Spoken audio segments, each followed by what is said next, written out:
हमने देखा कि अस्पताल के नाम पर यहाँ किसानों की जमीन छीनी जा रही है आदिवासियों की। कृषि मंत्री यहाँ उपस्थित है। मैं तो कहूंगा कि आप सब लोग एक बार जा करके देखिए वो खेती की जमीन है कि नहीं है।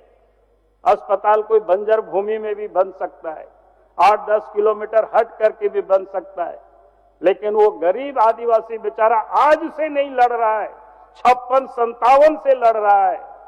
अब 56-57 से लड़ते लड़ते 2025 भी अपनी जमीन को बचाने के लिए नगरी के लोग अगर लड़ाई लड़ेंगे तो खेत में कब काम करेंगे, अपने बाल बच्चों को कब पढ़ाएंगे लिखाएंगे। और जो लोग उनके साथ के लिए लोग आंदोलन करते हैं तो उनके ऊपर आप केस कर देते हैं।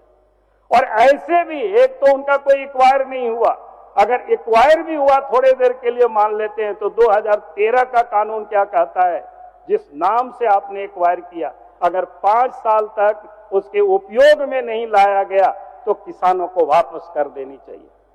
और मैं समझता हूं हेमंत सोरेन के नेतृत्व में सरकार है, जल जंगल जमीन की बात करते, आदिवासी की बात करते, और आदिवासी ही अगर जमीन से उजाड़ दिए जाएंगे तो फिर आदिवासी बेचारा कहां जाएंगे।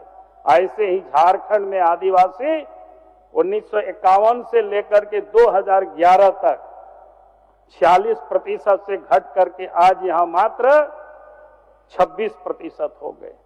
और इसलिए मैं कहूंगा कि आदिवासियों के साथ कम से कम शिक्षा मंत्री उनके पिताजी बड़ी क्रांतिकारी है जमीनों के लिए, तो हम समझते हैं कि उनकी पुत्री भी उस नक्शे कदम पर चलेगी और उन आदिवासियों की जमीन को उजाड़ने नहीं देगी।